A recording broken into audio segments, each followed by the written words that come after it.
aí, gente?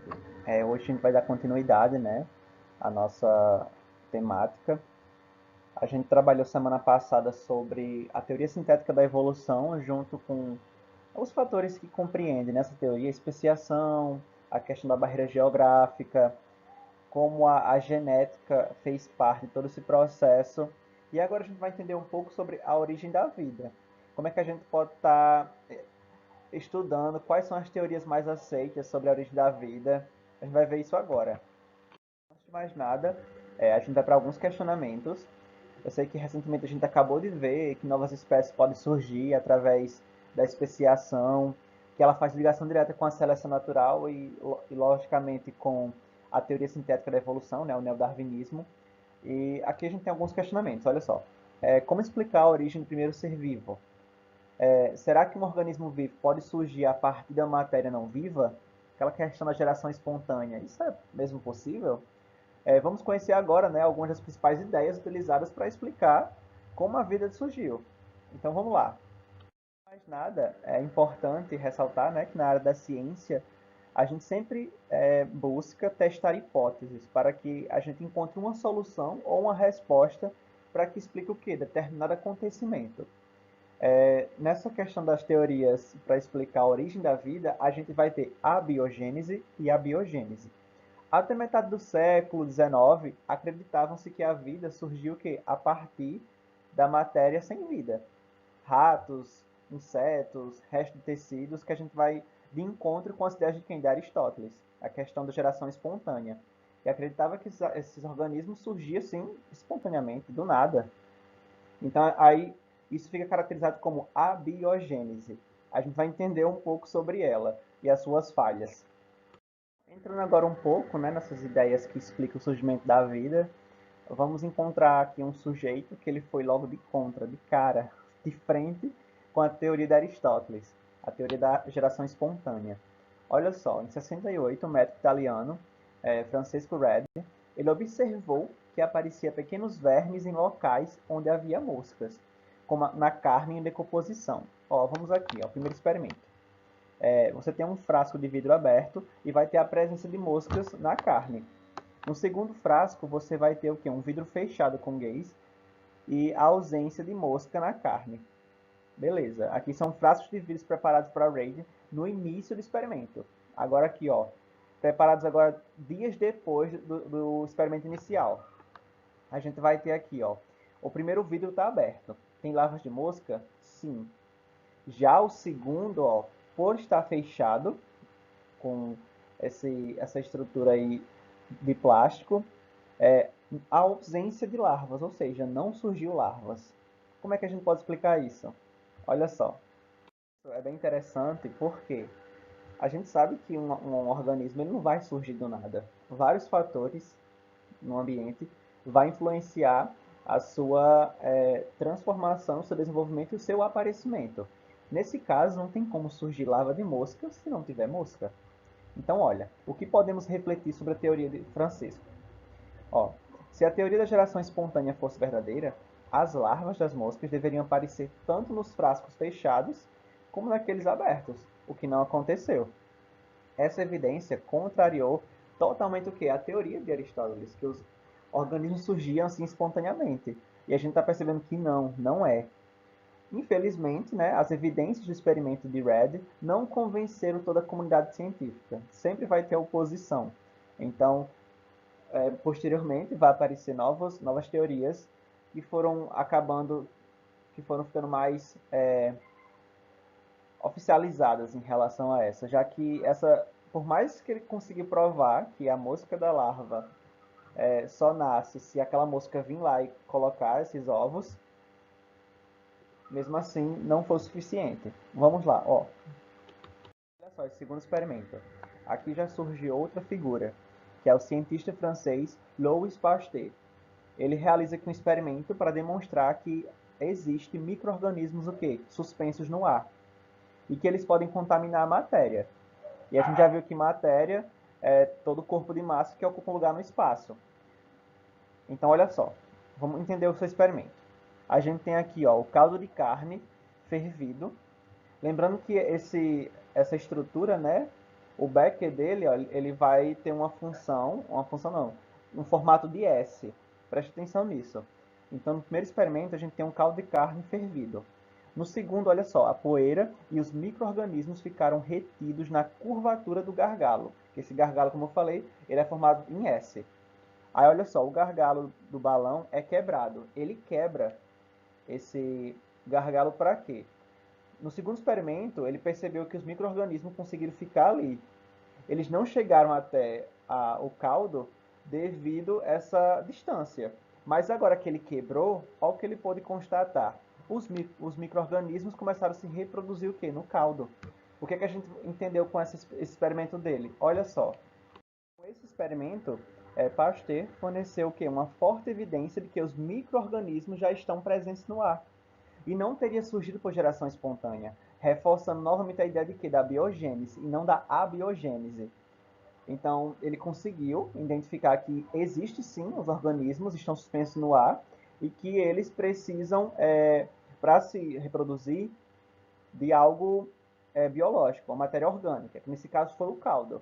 Mas para que ele chegasse até lá, ele teve que quebrar o gargalo para que facilitasse essa locomoção.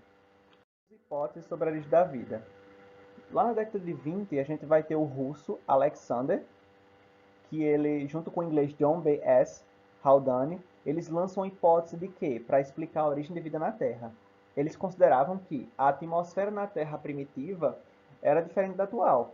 Ela era constituída de metano, de amônia, de vários outros gases que, além de hidrogênio, também tinham a formação do vapor de água. Só que essas condições, elas só existiam naquela época. Foi logo as condições assim, definitivas para que os primeiros organismos ganhassem o mundo, vamos dizer assim, ganhasse o planeta. Atualmente é muito difícil encontrar essas condições, até porque os demais animais eles já estão distribuídos da melhor forma possível no planeta, mediante as condições atuais, né, do nosso século. Com inúmeros eventos acontecendo no planeta, desde descargas elétricas até intensa exposição aos raios ultravioleta, acredita-se que muitas substâncias orgânicas surgiram a partir disso, como o que? Açúcar, gordura, proteína, tudo isso é substância orgânica produzida pelo corpo e também por outros organismos. Conforme as substâncias reagiam e se transformavam, teria surgido o quê? Uma espécie de material genético primitivo. E de acordo com Oparin e Haldane, o material genético se associou a outras substâncias.